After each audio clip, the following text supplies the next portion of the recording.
Hi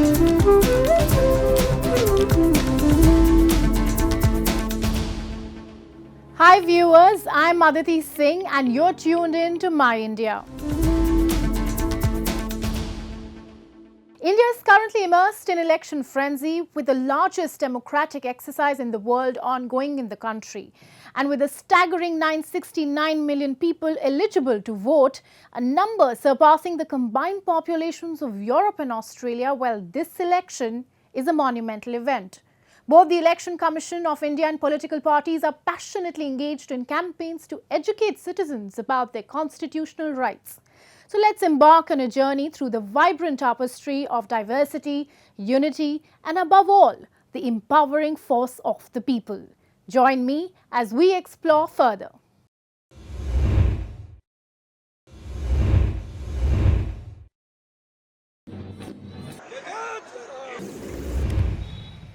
In the grand tapestry of democratic fervor, India's elections stand as a dazzling spectacle, unmatched in its scale and vibrancy. With over 900 million eligible voters, the electoral canvas unfurls across the nation, reaching every nook and cranny in its embrace. Approximately 2,400 political parties vie for the coveted 543 Lok Sabha seats, each offering their vision for the nation's destiny. ये एक बहुत बड़ा महापर्व है और इसलिए मेरा तो मत है कि उत्सव के रूप में मनाना चाहिए। उससे जैसे स्पोर्ट्स, उसका जब फेस्टिवल होता है, स्पोर्ट्स के इवेंट होते हैं, वो स्पोर्ट्समैन स्पिरिट को पैदा करते हैं। प्रतिस्पर्धा भी जब खेल का मैदान होता है तो देखने वाले, खेलने वाले, स्पोर्ट्समैन स्पिरिट का एक एनवायरनमेंट क्रिएट होता है जो हमारे संस्कार बन जाते हैं। चुनाव का ये माहौल अगर हम उत्सव में पलट दें, लोकोत्सव बना दें, तो हमारी रगों में डेमोक्रेसी, आने वाली पीढ़ियों के रगों में वो संस्कार बन जाती है।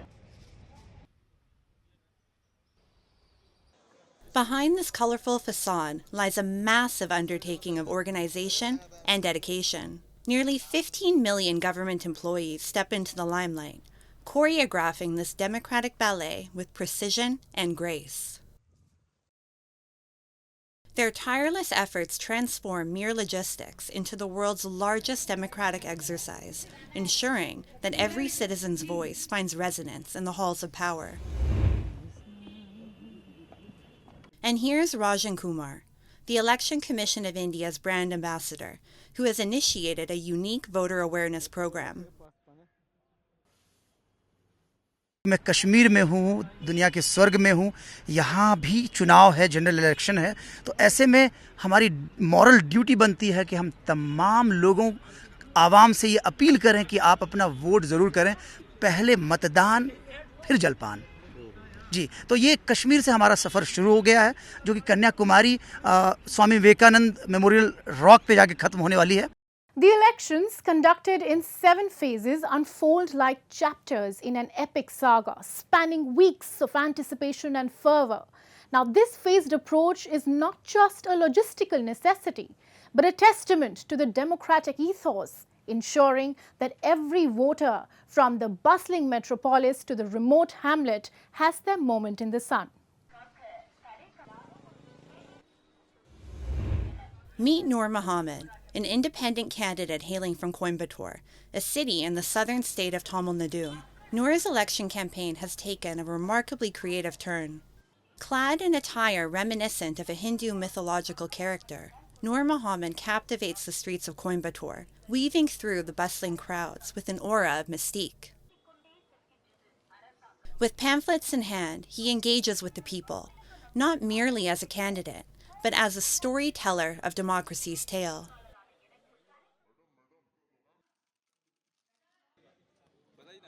And here's Jyoti Amge, the world's shortest woman, who exercised her voting rights and even appealed to voters to cast their votes and fulfill their duty.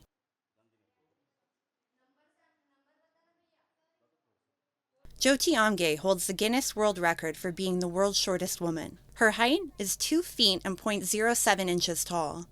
मुझे बहुत अच्छा लग रहा क्योंकि मैंने आज वोट दिया है और मैं जब भी मतलब मैं सबसे यही कहना चाहती हूँ कि ये हमारा कर्तव्य है, हम देश के नागरिक हैं तो हमें वोट देना चाहिए, हमारा ये हमारा हक है। India's democratic elections trace back to 1951 to 1952, when the first general election saw voters electing 489 members of the first Lok Sabha, the lower house of parliament. This marked a significant milestone as it granted both men and women equal voting rights, distinguishing India from many other nations.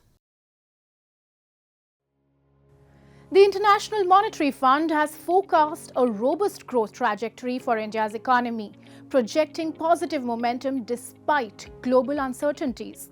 With its burgeoning middle class, robust domestic demand and ongoing reforms, India is poised to sustain its upward trajectory. The world's attention is increasingly turning towards India, which has become a favored investment destination thanks to its robust economy. Recently, the South Asian nation achieved the milestone of becoming the fifth largest economy globally, marking a significant step in its economic journey. Projections suggest that India is well positioned to break into the top 3 economies worldwide, with a GDP touching $7 trillion by 2030. This remarkable ascent underscores India's growing potential and solidifies its reputation as an attractive hub for investors seeking promising opportunities. The International Monetary Fund, the IMF, forecasts a robust growth trajectory for India's economy, projecting positive momentum despite global uncertainties. If you look at the Indian economy now, ever since COVID, it has grown consistently at 7% plus. 9.7% the year after COVID, then 7%, and then this year, if you look at the first 3 quarters, 8.2%, 8.1%, and 8.4% growth in the first 3 quarters. So even with a much lower 7.3% growth, if it so happens actually in the fourth quarter, India will average 8% growth, and I think that is very good, in the current global economic situation. As I said, 3.2, 3.1%, expectation for the global economy. With a burgeoning middle class, India boasts a consumer base that continues to drive consumption and investment across various sectors. The nation's vibrant and expanding workforce, predominantly youthful in composition, stands as a driving force behind its economic vitality.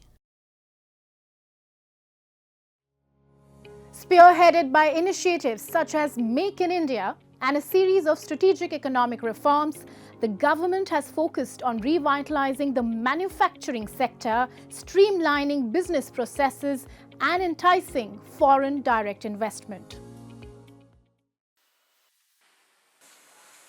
These concerted efforts not only enhance the nation's industrial landscape, but also cultivate an environment conducive to business growth and innovation, positioning the country as an increasingly attractive destination for both domestic and international investors. In India, pre-2014, productivity growth annually was 1.3%, the rate of productivity growth.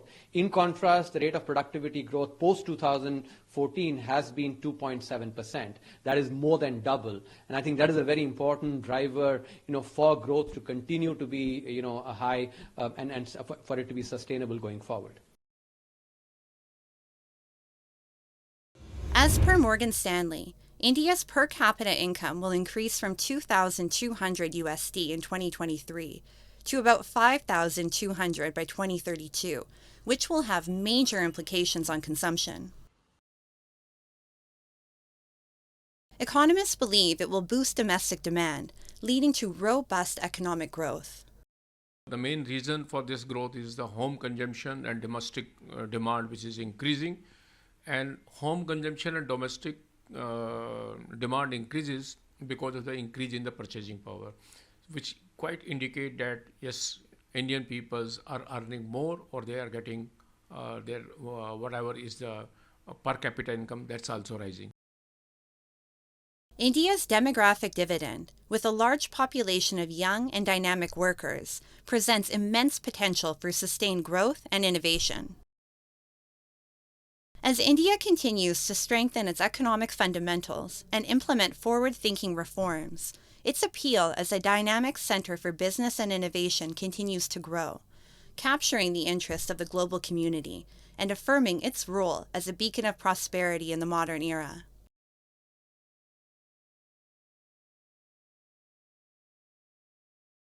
Moving on, Taj Sharif, the shrine of Sufi saint Tajuddin Aulia in western Indian state of Maharashtra, embodies religious unity and harmony, attracting diverse devotees, including Hindus and Muslims. The shrine in Nagpur city fosters interfaith camaraderie, drawing believers from afar to unite in reverence for Baba, transcending religious boundaries and fostering solidarity and tranquility. Taj Bagh, often known as Taj Sharif, in the heart of Nagpur city in India's western state, is considered the epitome of interfaith harmony. For centuries, the revered dargah of the Sufi saint Hazrat Baba Tajuddin Aulia has served as a common destination for diverse communities that come together to pay their sincere tributes to him. The Sufi shrine has always cultivated a friendly bond among communities to maintain peace and harmony in society. हम हिंदू हैं, यहाँ पे ताज बाबा के दरबार में सब हिंदू मुस्लिम सब दर्शन करने आते हैं, सालों से आ रहे हैं और आते रहेंगे और सभी कौमी एकता के ये मिसाल हैं. The centuries-old dargah draws thousands of devotees every day, whether they be Hindus, Muslims, Sikhs or Christians, to come together to offer prayers and seek blessings from the revered saint. Moreover, it is also believed that the devotees never return empty-handed from the shrine and that all their wishes come true upon coming here. Devotees often find the Islamic architecture very peaceful. Therefore, they come to meditate and seek solace while connecting with their inner selves. मोहब्बत का ये गहवारा है ताज बाग, जहाँ से मोहब्बत जो है बढ़ती है. गंगा जमनी तहजीब का स्टेशन है ताज बाग. बाबा ताजुद्दीन का दयार है. During his lifetime, it is said that the saint, through amazing miracles, helped many to get rid of their problems and guided them towards spiritual development regardless of their religious background. In remembrance of the Sufi saint, people every day, irrespective of their religious backgrounds, lay chadars and flowers along with other religious offerings at the holy grave of the revered Sufi saint. Following in his footsteps, his followers run a trust in his name which imparts education and medical services to people. यहाँ की तो बहुत बड़ी मान्यता है, पूरा नागपुर क्या पूरे इंडिया के लोग मानते हैं ताजुद्दीन बाबा की इतनी प्रसिद्धि है. और हम लोग भी यहाँ मतलब जब से ससुराल आए हैं तब से हम यहाँ ताजबाग दर्शन करने के लिए आ रहे हैं. यहाँ तक कि हमारी फ्रेंड लोग भी आए यहाँ 30 साल के बाद दर्शन के लिए. हम उनको भी लेकर, सभी लोग बोलते हैं कि हमारे लिए दुआ करिए ताकि ताजुद्दीन बाबा बुलाए हमें दर्शन के लिए. इतनी प्रसिद्धि है ताजुद्दीन बाबा की.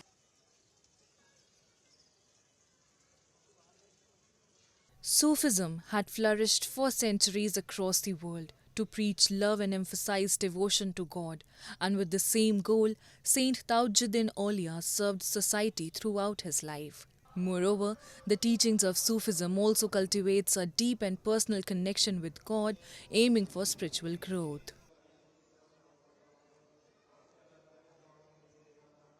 Now, let's delve into World in Focus, featuring the latest global developments and events shaping our world.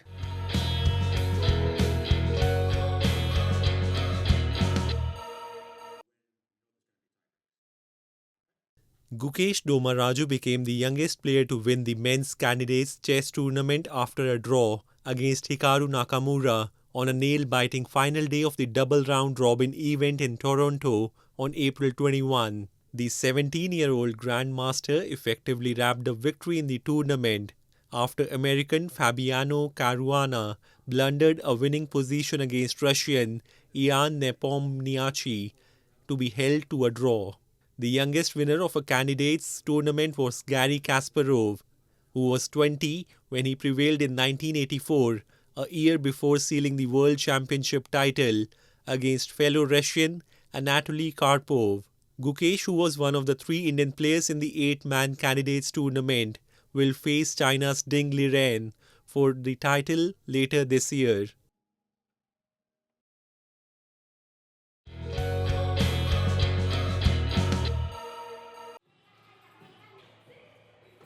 A few years ago, Karina Markshina had to explain what K-pop was when asked to describe the musical style of her Moscow dance studio.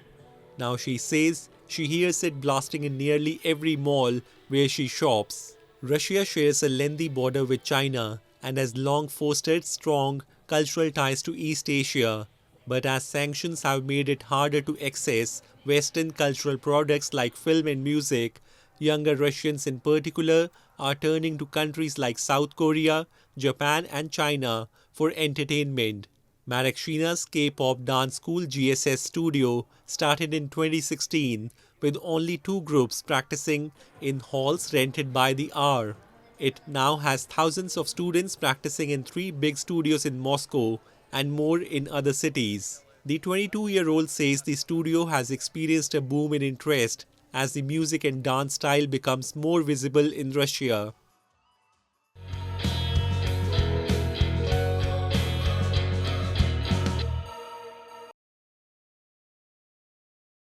Scientists are using AI to find potential new medicines in plants.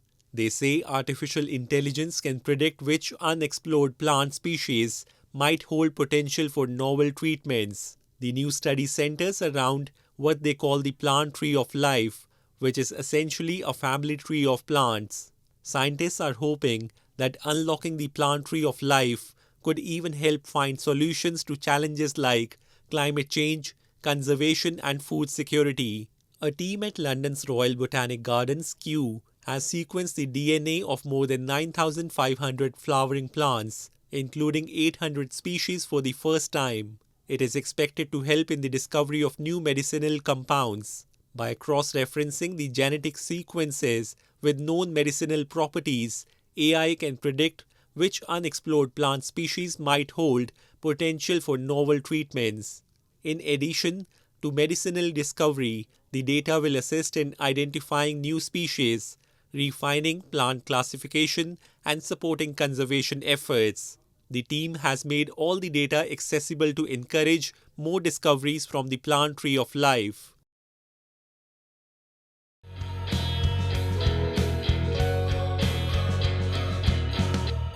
Over the past few years, India's idyllic islands of Andaman and Nicobar and Lakshadweep have experienced a significant surge in tourist footfall, captivating visitors from all around the world. But what is exactly fueling this newfound fascination? Let's delve into the reasons behind this tourism boom.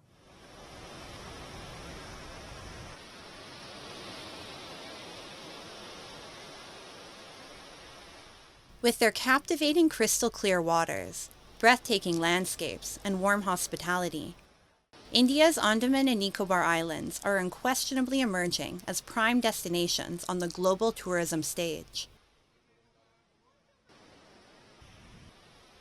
Their untouched natural beauty, coupled with a myriad of activities spanning from thrilling water sports to immersing oneself in indigenous cultures, are drawing tourists in droves.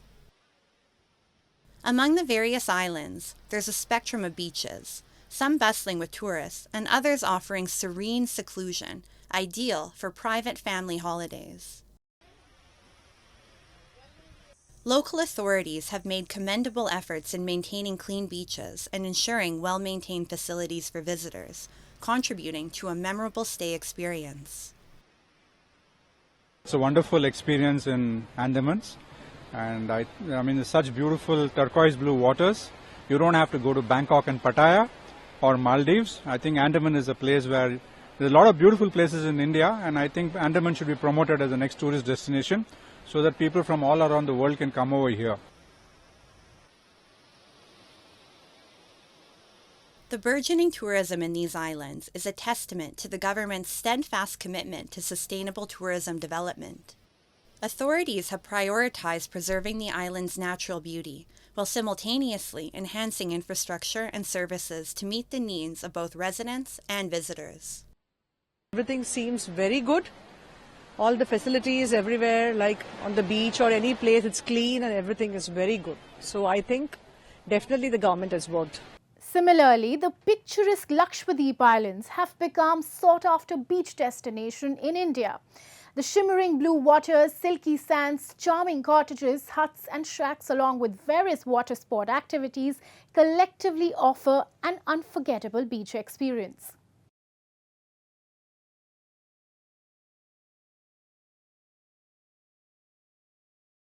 Lakshadweep garnered global attention following Prime Minister Narendra Modi's visit in January, where his snorkeling adventure and leisurely moments on the scenic beaches made waves on social media. Since then, many Indians have favored Lakshadweep as an alternative to the Maldives, resulting in a notable increase in inquiries about tourism packages offered by Lakshadweep Tourism, both domestically and internationally. So post his visit, we have been receiving a lot of inquiries. People are very curious to know about more, more about tourism packages that Lakshadweep Tourism offers, and the kind of inquiries that we are receiving from the international, from the national tourism arena as well as the international tourism market is very huge. This shift in sentiment has sparked a trend that has captured the attention of social media users, travel enthusiasts, and even Bollywood celebrities. India's culture stands as one of the most unique and ancient in the world. Today, people from all corners of the globe are drawn to India's arts and traditions, and this is evident by increasing prominence of Indian arts on international platforms, with Indian dance forms particularly captivating audiences abroad. Across the world, people are learning India's centuries-old dance traditions, not only enriching the country's cultural heritage, but also amplifying India's soft power globally.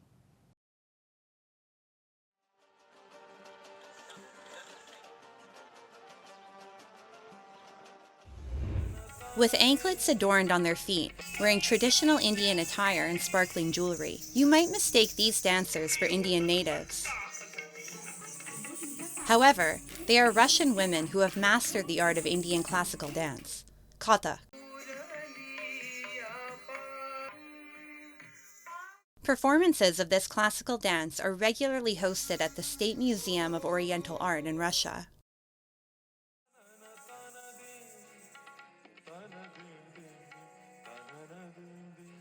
Playing a significant role in promoting Kathak worldwide is Ashwani Nigam, a guru who has dedicated the last 30 years to this endeavor.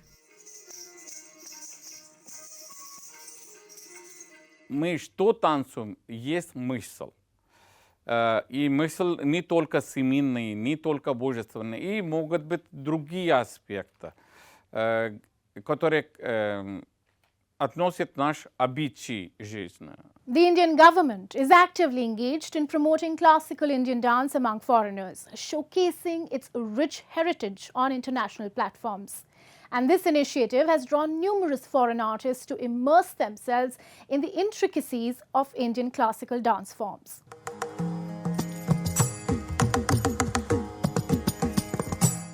India has been making numerous efforts to promote classical dance forms globally, organizing events and workshops to showcase its richness and attract foreign enthusiasts.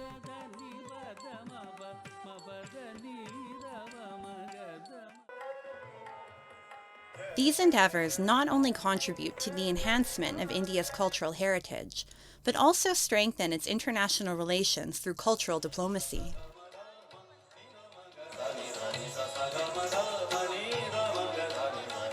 The Indian Council for Cultural Relations, the ICCR, consistently strives in this direction. हमारे लिए बहुत गर्व की और खुशी की बात है कि वैसे तो भारत के लिए हमेशा से बाहर में एक उत्साह और एक तरह का शौक बाहर में रहा है भारतीय कला को सीखने का, लेकिन हाल के कुछ दिनों में ये जो उत्साह है और ये जो उनका जो शौक है भारतीय कला सीखने का वो बढ़ता जा रहा है। तो हम लोग अपने सांस्कृतिक केंद्रों में जो कथक की क्लासेज हैं या जो भरतनाट्यम क्लासेस करा रहे हैं, उनमें धीरे धीरे छात्रों की संख्या बढ़ रही है। वहाँ पे भारत से जो शिक्षकों की जो डिप्यूटेशन होती है उसकी डिमांड बढ़ रही है।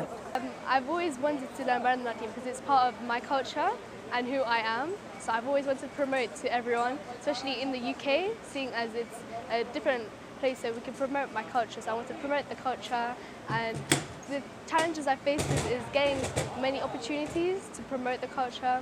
But as time went on, there's more opportunities, and I'm very thankful to ICCR.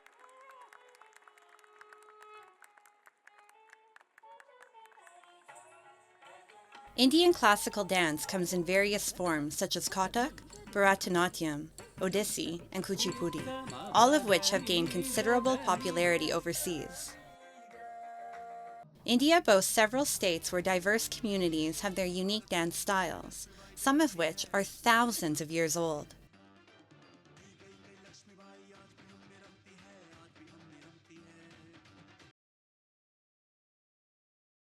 This diversity is one of the country's major legacies, attracting people from all over the world. India has recognized the importance of its soft power and in recent years has showcased its extraordinary dances on international platforms, including prestigious events, continuously elevating the stature of these art forms. This not only preserves the country's rich heritage, but also establishes India as a distinct identity worldwide.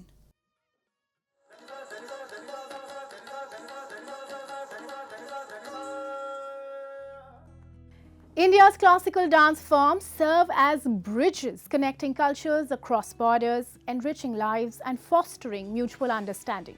Well, that's all for today's show. We will see you next week at the same time. Goodbye and take care.